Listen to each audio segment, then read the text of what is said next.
They took his land while he was gone. By sundown, they said his name like it never belonged there in the first place. Before we continue, tell me, where are you watching from? Drop your city or country in the comments. And if you believe justice doesn't always need a gun, stay with this story. The wind that day carried dust across the Crow Ranch like it was trying to erase something. 30 acres of dry earth, split rail fences Elias had set with his own hands, and a porch that had seen more silence than laughter. It wasn't much, but it was his. When Elias Crow rode back in after 3 days away, the first thing he noticed wasn't the men. It was the sign, or what was left of it. His name, burned into cedar years ago, now split clean down the middle, hanging crooked on a nail that wasn't his. One half read 0, the other lay face down in the dirt. His horse slowed on its own, like it knew something had shifted. The porch was no longer empty. 2 men leaned against the posts, boots up, talking low. Another sat in Elias's chair, the one by the door where the wood dipped just slightly from years of weight. They didn't look up right away. Like a man riding into his own land didn't deserve that much. Elias didn't reach for his rifle, didn't call out. He just sat there in the saddle, the leather creaking soft under him, eyes steady, taking it in. A wagon stood where his water trough used to be, barrels stacked, tools he didn't recognize. The place smelled different, not of dry grass and horse sweat, but of ownership, the kind that comes fast and loud. One of the men finally noticed him. Spit hit the dust. You lost? The man asked, not unkind, but not curious either. Just certain. Elias tilted his head slightly, not in confusion, in recognition, like he'd already seen this moment somewhere before. The man in the chair stood slow, stretching his back like he'd been there a long time. He stepped forward, boots firm on boards Elias had cut himself. This land's under new papers now, he said, tapping his chest pocket. Name on it ain't yours. The words hung there, dry as the wind. Elias didn't argue, didn't ask to see the papers. His gaze moved instead to the door. The hinges were his, the handle worn from years of use. But the way it stood now, slightly open, like it belonged to someone else, that was new. A second man chuckled under his breath. Fella rode off and left it. That's how it goes. Elias swung his leg over the saddle and stepped down. Boots touched dirt he knew better than most men knew their own hands. He walked past them, not fast, not slow, just enough to show he wasn't asking permission.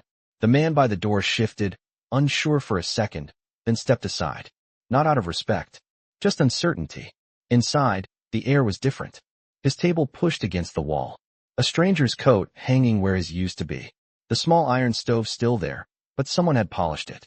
Like they were trying to make the place forget who kept it alive through winters.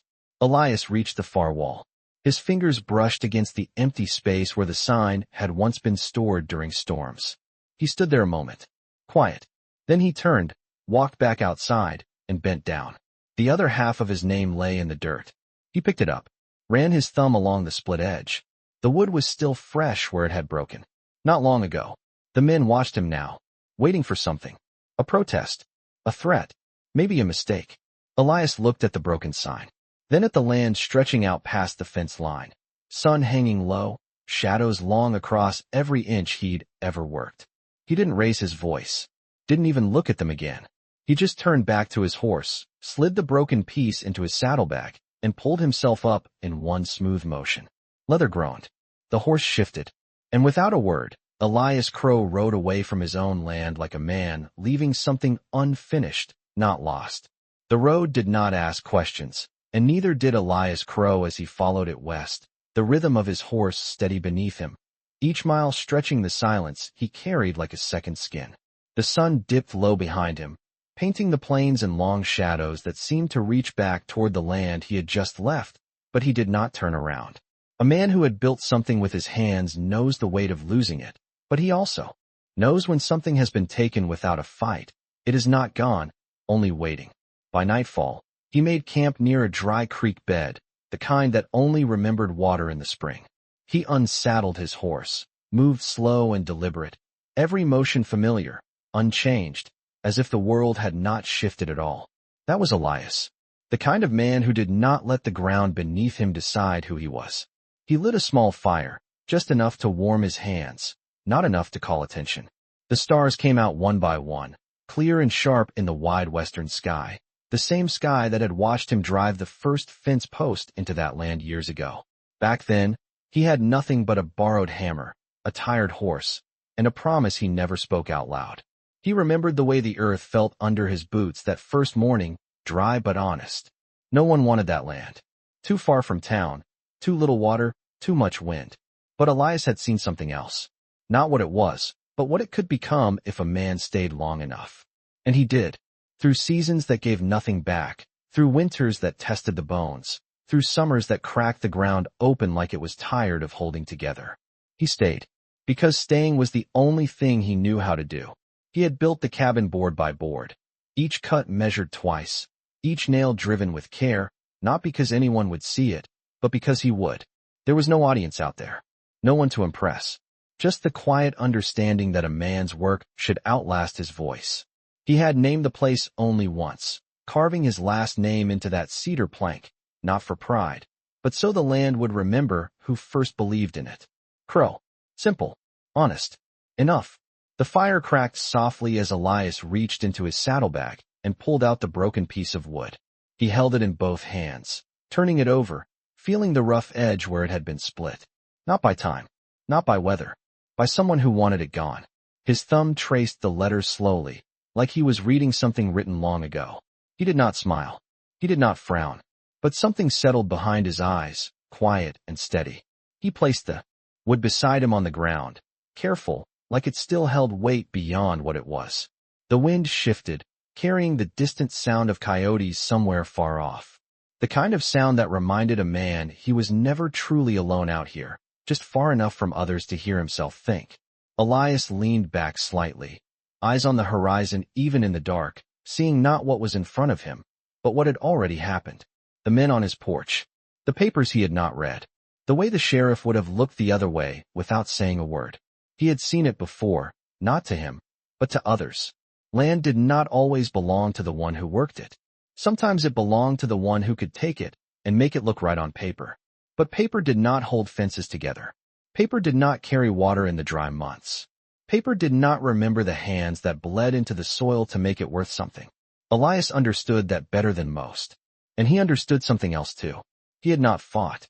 Not because he could not, but because there are moments when a man chooses not to spend what cannot be replaced. He reached for his canteen, took a slow drink, then set it down beside the fire. The flames were low now, steady, controlled. Like him. In the distance, the land stretched on, open and waiting, the same way it had been the first day he claimed a piece of it. The same way it would be long after men came and went, names changed, fences moved. Land did not forget. It just waited for the right man to come back and remind it. Morning came without ceremony, just a thin line of light stretching across the horizon, turning the land from shadow into something real again, and Elias Crow was already awake, sitting where the fire had burned down to ash, his hat low, his eyes steady, like he had not slept at all. He did not rush. He never did. A man who had spent years building something from nothing understands that time is not an enemy.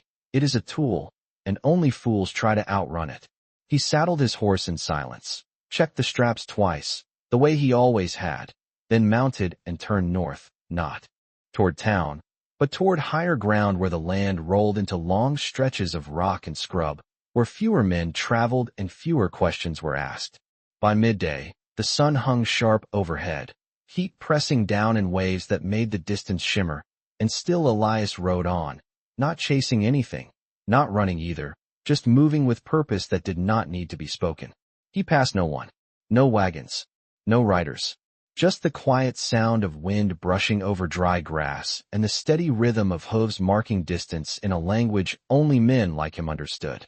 Near the edge of a low ridge, he slowed, guiding his horse along a narrow trail that cut through stone and brush like it had been there long before maps ever tried to name it. At the top, he stopped. From there, the land opened wide, miles of it stretching out in every direction, untouched, unclaimed, or at least not claimed in the way towns understood ownership. Elias removed his hat for a moment, letting the wind touch his face, then set it back down and reached into his saddlebag. The broken piece of cedar rested where he had placed it the night before. He held it up against the horizon, the split edge catching the light, and for a second, it looked whole again, like the land behind him, like the life he had built. Then he lowered it, because a man who lives long enough knows the difference between what was and what still is. He slid the wood back into the bag and nudged his horse forward, down the other side of the ridge where the ground changed, where the dust grew finer and the silence deeper, the kind of place where stories did not travel unless someone carried them. Hours passed before he saw the first sign that he was not alone. Not a man, not a structure, just a line of stones arranged too carefully to be natural, marking something older than fences and paper claims. Elias slowed again, eyes scanning, not searching, just remembering. He had been here once before. Years ago, a different time, when the land had not yet turned its back on him. He dismounted this time, letting the reins hang loose, trusting the horse to stay, and walked the last few yards on foot. The air felt different here, cooler somehow. Even under the same sun, like the ground held something the rest of the plains had forgotten. He stopped at the stones and crouched, brushing away a thin layer of dust with his hand, revealing markings worn but still clear enough to recognize. Not his. Not written in any language the town would understand. But he knew what they meant. Not words. Not exactly. More like a boundary. Not to keep people out, but to remind them where they stood. Elias remained there for a long moment, quiet, respectful, the way a man stands when he knows he has stepped into something that does not belong to him, even if no one is there to say it out loud. The wind shifted again, carrying with it a faint sound, distant but real, the soft echo of movement somewhere beyond the ridge, not hurried, not hidden, just present. Elias did not reach for his rifle. He did not call out. He simply stood, hands at his sides, waiting the way a man waits when he knows he has finally arrived somewhere that matters, even if he does not yet know what it will ask of him. The sound came again, clearer this time. Not the wind, not the shifting of dry brush, but something with rhythm, something alive, and Elias Crow did not move, not yet, because a man who has lived long enough on open land learns that the first instinct is often the wrong one. He kept his hands at his sides, his posture steady, eyes forward, not searching for where the sound came from, but letting it come to him. A figure appeared along the ridge line, then another, then a third, not emerging all at once, but one at a time, like the land itself was deciding how much to reveal. They did not rush. They did not hide. They simply stood there, watching him the same way he watched them, quiet, measured, without threat and without invitation. Elias recognized the way they held themselves before he recognized anything else. Not townsmen, not riders passing through. These men belonged to the land in a way that could not be written down or sold. He remained where he was, feet planted in the dust, shoulders relaxed, not as a challenge, not as surrender, just as acknowledgement. The distance between them held steady, maybe 40 yards, maybe more, but it felt closer than that, the kind of distance that carries weight instead of space. One of the figures stepped forward, older than the others, his hair threaded with gray, his posture straight, his presence quiet but undeniable. He did not raise his voice. He did not need to. When he spoke, it carried across the dry air like it had been waiting there all along. You remember this place. It was not a question. Elias gave a small nod. Once, nothing more. I do. The man studied him, not his clothes, not his horse, but his eyes, the way a man looks when he is searching for something deeper than words. Most who come here do not return. The man said, his tone even, not warning, not welcoming, just truth laid flat in the open. Elias shifted his weight slightly, the dust moving under his boots. I have been here before, he said, his voice low, steady. A long time ago. The man's gaze did not change, but something in the silence did, like a door opening just enough to let light through. Behind him, the others remained still, not reaching for anything, not stepping closer, just present, like stones that had always been there. The wind moved again, carrying the scent of sage and something older, something that did not belong to towns or fences. Elias reached slowly into his saddlebag, not sudden, not careless, and drew out the broken piece of cedar. He held it in both hands, not offering it, not hiding it, just letting it be seen. The split edge caught the sunlight, the name carved into it still clear despite the break.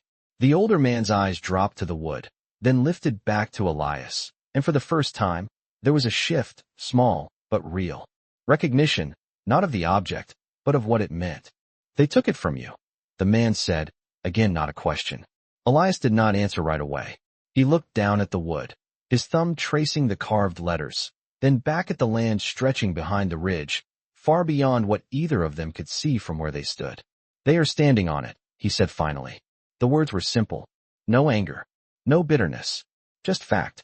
The older man took a step closer, closing some of the distance, but not all of it. Enough to show he was listening. Enough to show he understood more than what had been said. And you came here instead of going back, he said. Elias gave the slightest shrug, a movement so small it almost disappeared in the heat.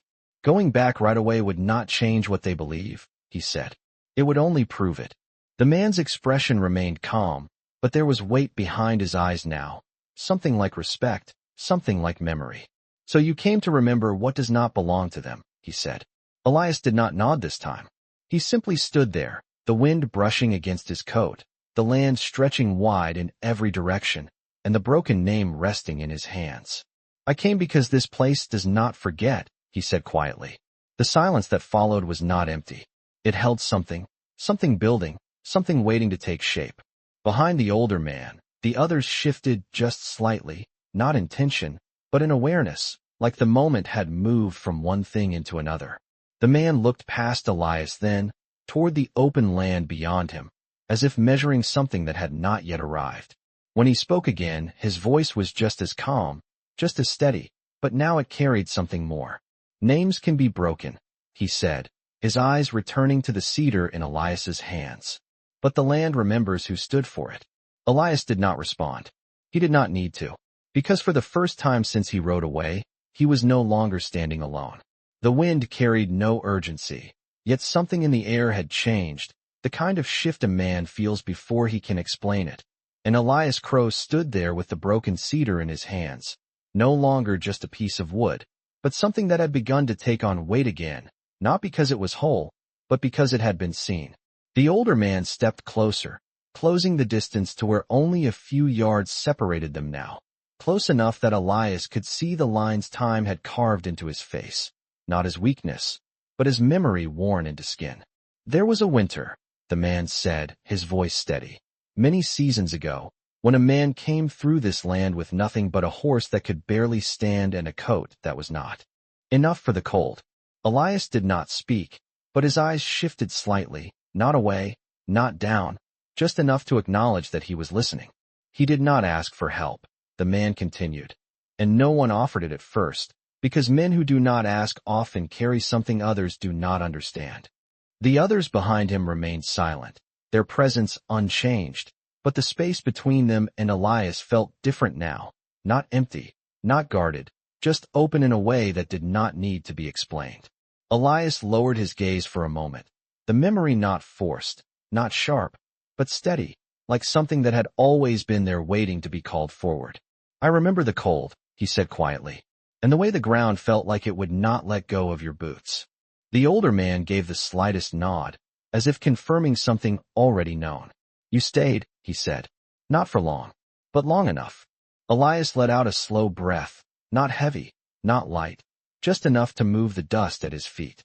There was a boy, he said after a moment, his voice still low. Could not have been more than 10. He had a fever, the kind that does not ask permission.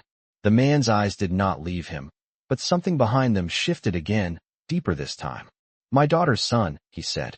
He remembers the man who did not belong here, but did not leave when the night came. Elias looked down at the broken wood in his hands, turning it slightly, the split edge catching the light again. I did not stay long enough, he said. A man stays long enough when he does not leave something unfinished. The older man replied, his tone unchanged, but the meaning settling into the space between them like weight on solid ground. The wind moved through the stones again, a soft sound, almost like a breath taken by the land itself.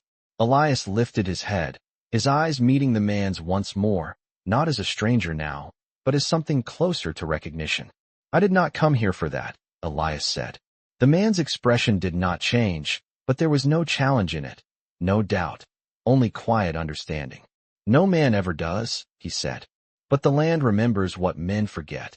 Elias stood still, the broken cedar steady in his hands, the name carved into it no longer just his, but something shared between what had been and what still remained. The others behind the man shifted again, not stepping forward, but no longer holding the same distance, like the space itself had adjusted to include him. The older man turned his head slightly, glancing back at them, then returned his gaze to Elias. "You came without asking," he said, "and you stood without reaching." Elias gave the smallest nod. "It is not my place to take what is not given." The man studied him for a long moment, not measuring strength, not testing resolve, but weighing something quieter, something that does not show itself unless it is real. "And yet something was taken from you," he said. Elias did not look away. "Yes." The word was simple, but it carried more than the land, more than the cabin, more than the name carved into cedar. It carried the time, the work, the silence that had built it. The man stepped one pace closer, close enough now that there was no distance left to measure. "Then you understand," he said softly, "what it means to lose something that was never written down, but was always yours." Elias did not answer. He did not need to, because the truth of it stood there between them, as clear as the land stretching beyond the ridge. The man turned slightly, gesturing with his hand, not as an order, not as a command, but as an invitation that did not need words. Behind him, the others shifted, not closing in, but opening a path that had not been there before. Elias looked past them, into the land that lay beyond, deeper, older, untouched by the kind of ownership that could be signed and sealed. He slid the broken cedar back into his saddlebag, not hiding it, not protecting it, but carrying it the way a man carries something that still has purpose. Then he stepped forward, not quickly, not slowly, just enough to cross the line that had been there before he arrived. And for the first time since he rode away, the path in front of him did not feel like an escape, but like a beginning. The path beyond the stones did not announce itself. It simply existed, narrow at first, then widening as Elias Crow followed behind the older man, the others moving with a quiet rhythm that did not disturb the land beneath them, as if each step had already been agreed upon long before they arrived. The ground changed underfoot, less dust, more earth, the kind that held shape, that remembered weight, and Elias noticed it the way a man notices something honest without needing to name it. No one spoke for a while, and the silence was not empty. It carried meaning, like a conversation that did not need words to be understood. They walked nearly half a mile before the land opened into a shallow valley, hidden from the ridge, where the wind moved differently, softer, as if it respected the place it passed through. A few structures stood there, simple, built low to the ground, their shapes blending into the earth rather than rising above it, and smoke drifted upward in thin lines, not thick enough to call attention, just enough to say that life existed there, steady and quiet. Elias slowed without being told, his eyes taking in the details, not as an outsider judging, but as a man recognizing something familiar in a different form. The older man stopped near the center of the clearing and turned to face him, the others settling around them without forming any kind of wall or barrier, just present, like the land itself had taken shape in human form. "You came here with something broken," the man said, his voice as calm as before, but now carrying a weight that matched the place they stood in.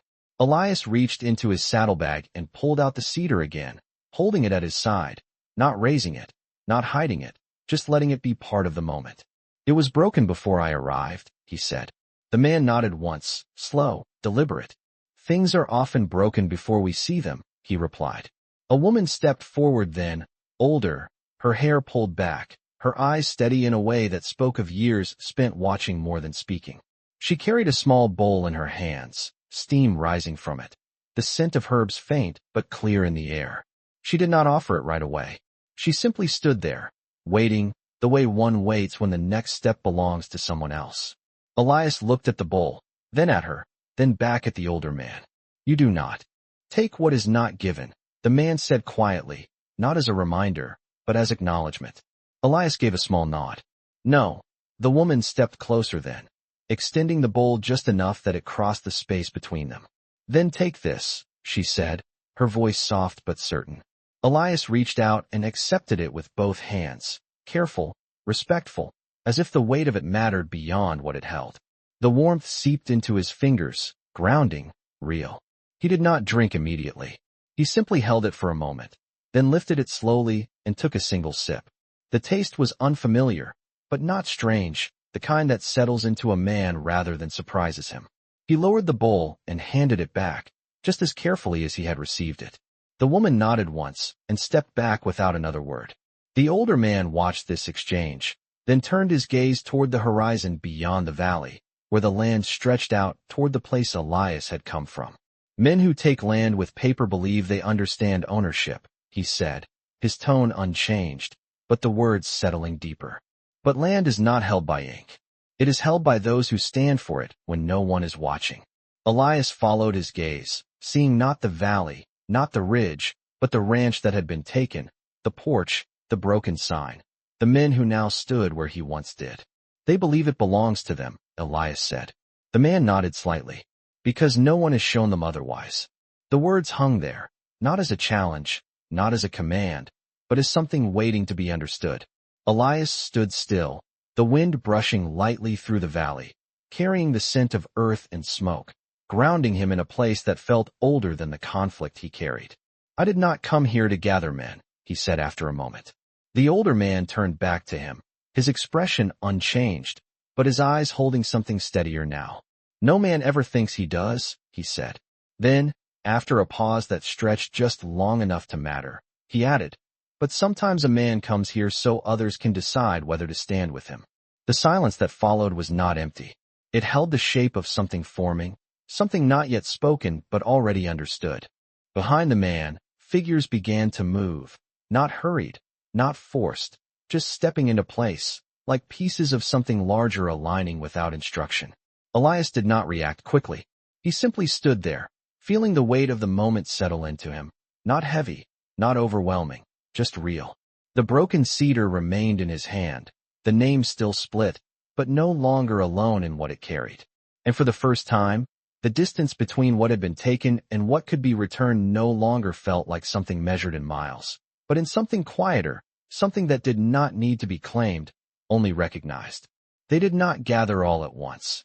And that was the first thing Elias Crow understood as the morning stretched across the valley, light spilling slowly over the low structures, touching the ground before it touched the people, as if the land itself decided who would stand and when. He remained where he had been, near the center, not giving orders, not calling names, just watching as one man stepped forward, then another, then three more from the far side where the shadows had been thicker. Horses were brought out without urgency, their movements calm, their heads low, as if they already knew the path before it was spoken. Leather straps tightened, reins adjusted, saddles checked with quiet hands that wasted no motion. No one rushed. No one hesitated. It was not preparation for something sudden. It was the continuation of something already decided. Elias stood still, the broken cedar resting against his leg, his fingers loosely around it, not gripping, not letting go. The older man approached again, stopping just beside him this time, close enough that no distance remained between their words. You do not need to ask them, he said. Elias kept his eyes forward, watching as more figures emerged from the edges of the valley, each one stepping into place like they had been called without sound. I was not going to, Elias replied. The man gave a faint nod, almost a smile, though it never reached his mouth. Good, he said, because men who stand for something do not follow a voice. They follow what they recognize. Elias shifted his weight slightly, feeling the ground firm beneath his boots, the kind of firmness that does not come from force, but from time. He had seen men gather before. In towns. In disputes. In moments that demanded noise and presence. But this was different. There was no shouting. No raised hands. No need to prove anything. Each man who stepped forward did so with the same quiet certainty, not looking to Elias for instruction, but acknowledging him with a glance, a nod, a shared understanding that did not need to be spoken. A young rider passed by, no more than 20, his posture straight, his eyes calm, and for a brief second, he met Elias's gaze, then continued on, taking his place among the others. No words, just recognition. The horses began to form a loose line, not rigid, not forced, stretching across the valley like a horizon drawn closer to the ground. 10 riders. Then 20. then more, each one joining without disrupting the stillness that held them together. Elias did not count at first. He did not need to. The number did not matter yet. What mattered was the way they stood, the way they waited, not for him to lead, but for the moment to arrive. The older man stepped forward once more, turning slightly to look across the growing line, his eyes moving from one rider to the next, not checking, not commanding, just witnessing. "They know what was taken," he said quietly. Elias looked at the line now, really looked, seeing not individuals, but something larger, something that did not belong to one man alone. "And they know what it means," the man continued. Elias nodded once, slow, deliberate. "So do I." The wind moved through the valley again, lifting small trails of dust that curled and settled without urgency. The sun climbed higher, light catching on metal, on leather, on eyes that did not waver. Elias reached into his saddlebag and took out the broken cedar once more, holding it up, not above his head, not as a signal, just enough for those nearest to see. The split line down the middle caught the light, the name still clear, still his, even in two pieces. A few riders shifted their gaze toward it, not in curiosity, but in understanding. The older man looked at it, then at Elias. "A name is not made whole by putting it back together," he said. Elias lowered the wood slightly. "No," he replied. "It is made whole by standing where it belongs."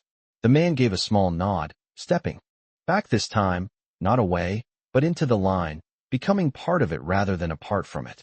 Elias stood alone for a moment.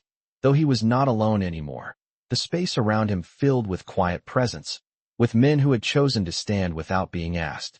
He turned then, slowly, his movement unhurried, his gaze shifting toward the ridge they had crossed, beyond it, toward the land that had been taken, the porch that no longer held his name, the men who believed the story had already ended. Elias placed the broken cedar back into his saddlebag, securing it with care, then stepped toward his horse.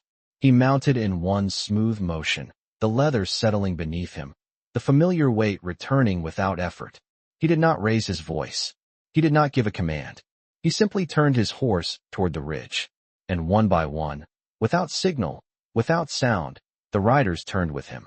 They came over the ridge without a sound, not like a storm, not like a threat, but like something that had always been there and had simply chosen to be seen. The line of riders stretching behind Elias Crow in a slow, steady movement that carried no urgency and no doubt. Dust rose beneath their horses, but it did not scatter wildly. It followed them, low and controlled, like the land itself was moving with them instead of against them. From the far side of the valley, the ranch came into view again, the same fences, the same porch, the same stretch of ground that had once answered only to the weight of Elias's hands. Nothing had changed, and yet everything had. The men who had taken it were there, just as before, though not in the same way. One stood near the fence, another by the trough that had been moved, a third on the porch, his posture less certain than it had been days ago. They saw the riders before they heard them. That was the way of it. Movement before sound. Presence before explanation. One man stepped forward, shading his eyes, trying to understand what he was looking at, and for a moment, he could not. Because there was no banner, no shouted warning, no rush of hooves pounding toward him, just a line of riders approaching at the same pace, measured, even, unbroken. Elias did not ride at the front in the way a leader might. He rode where he had always ridden, slightly ahead, but not above, his posture the same as it had been when he left, steady, quiet, unclaimed by anything except the path beneath him. As they drew closer, the details began to settle. The number of riders, the stillness in their shoulders, the way their eyes did not wander. The man on the porch straightened, his confidence not gone, but no longer certain of itself. "That is him," one of them said, his voice low, carrying just enough to reach the others. The man near the fence shifted his stance, not stepping back, but no longer leaning. "He brought people," another said, though the words sounded uncertain, like they did not fully explain what stood before them. Elias slowed his horse before reaching the fence line, the riders behind him doing the same without being told, the line holding its shape, its quiet weight settling into the ground between them and the men who stood on land they believed was theirs. No one spoke at first. The wind moved lightly across the open space, brushing against coats, stirring small trails of dust, filling the silence without breaking it. Elias looked at the porch, at the spot where his chair had once been, at the door that had stood open in a way that did not belong to him. Then he looked at the men. Not with anger, not with accusation, just with recognition.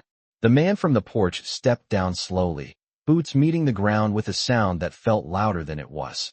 He reached into his coat, not quickly, not in threat, but with the kind of movement a man makes when he believes something written down will protect him. He pulled out folded papers, holding them up slightly, as if they carried weight beyond the ink. "This land is under claim," he said, his voice steadier than his posture. "Signed and witnessed." Elias did not move. He did not reach for anything. He simply listened. The riders behind him remained still, not tightening, not shifting, their presence unchanged, like a line drawn that did not need to be reinforced. Elias reached into his saddlebag slowly, his movement deliberate, giving no reason for tension to rise, and withdrew the broken cedar. He held it in one hand, not lifting it high, not presenting it as proof, just letting it rest there where it could be seen. The split edge caught the light, the name still clear, still his, even divided. The man with the papers glanced at it, then back at Elias, confusion touching his expression for the first time. "That does not prove anything," he said. Elias gave a small nod, once. "No," he replied. His voice was calm, even, carrying across the space without force. "It does not." The words settled, not as agreement, but as something deeper. The man shifted, his grip on the papers tightening slightly. "Then you have nothing to stand on," he said. Elias looked at him for a long moment, then past him, to the land stretching beyond, the fences, the ground that had known his steps long before ink had touched paper. Then he looked back, his expression unchanged. "I am not standing on paper," he said quietly. The silence that followed was heavier now, not empty, but full, filled with something that had not been there before, something the men on the porch could not hold in their hands or fold into their pockets. Behind Elias, the riders remained still, their presence not pressing forward, not retreating, just there, like the land itself had come to stand beside him. And for the first time since they had taken it, the ground beneath their feet no longer felt entirely theirs. The silence did not break, it deepened, settling across the land like something long overdue, and Elias Crow sat steady in his saddle, the broken cedar still in his hand, not raised, not hidden, just present, the way truth often is when it no longer needs to be proven.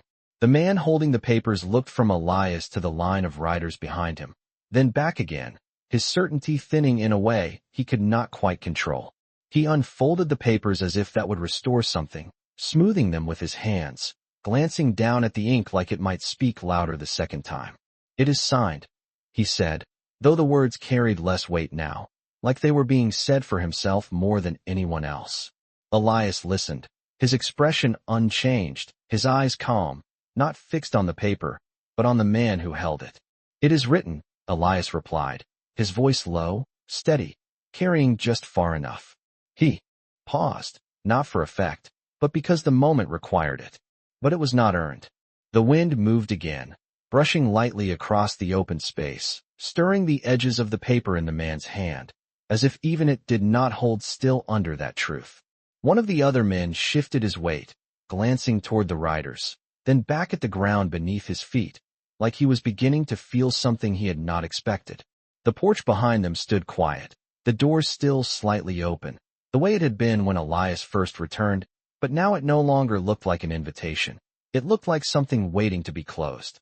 The older man among the riders stepped forward then, not quickly, not to take control, but simply to stand where he could be seen, his presence calm, grounded, undeniable. He did not speak. He did not need to. The space around him carried something that did not come from authority, but from understanding, the kind that cannot be written down or taken away. The man with the papers looked at him, then at the others behind him, the line of riders stretching farther than he had first realized, not crowding, not pressing, just there, like a horizon that had moved closer. "What do you want?" he asked finally, the question coming out slower than before, not sharp, not defiant, just uncertain. Elias lowered his hand slightly, the broken cedar resting against his leg once more. He looked at the man, then at the land, then back again. "Nothing that is not already here," he said. The words settled in a way that did not demand agreement, but left no room for argument. The man swallowed, his eyes drifting down to the paper again, then back up, as if trying to measure something that no longer fit inside what he held. Behind him, one of the others took a step back, small, almost unnoticed, but it was enough. Then another shifted, not leaving, but no longer standing the same way. The ground between them changed, not physically, but in the way it was understood. The man with the papers lowered them slowly, his grip loosening, the edges no longer held as tightly as before. He looked at Elias, really looked this time, not at his horse, not at the riders, but at the man himself, the way. He sat without force, without anger, without the need to take more than what was his. This place, the man said, his voice quieter now, it is yours. Elias did not answer right away. He let the question sit, not because he needed time, but because the answer was not something that needed to be rushed. He looked out over the land, the fences, the porch, the ground that had held his work, his silence, his years. Then he looked back. It belongs to the one who stands for it, he said. The words were simple, but they carried something deeper than ownership, something that could not be signed or transferred. The man nodded slowly, almost to himself, as if something inside him had settled into place. He folded the paper, not with care this time, but with acceptance, and slipped it back into his coat without looking at it again. No one spoke. No one moved quickly. One by one, the men who had stood on that porch stepped away, not pushed, not forced, just choosing to no longer stand where they had. The space opened, quiet, unclaimed again in the way that mattered. Elias did not follow them with his eyes. He did not watch them leave. He simply turned his gaze back to the porch, to the door, to the place where his chair had once been. He guided his horse forward, slow, steady, crossing the space that had once been taken from him, not as a man reclaiming, but as a man returning. The riders behind him did not move forward with him. They remained where they were, their presence still, their purpose already fulfilled. Elias reached the porch and stepped down, his boots meeting the wood with the same quiet sound they had made years ago. He stood there for a moment, then reached into his saddlebag and took out the broken cedar.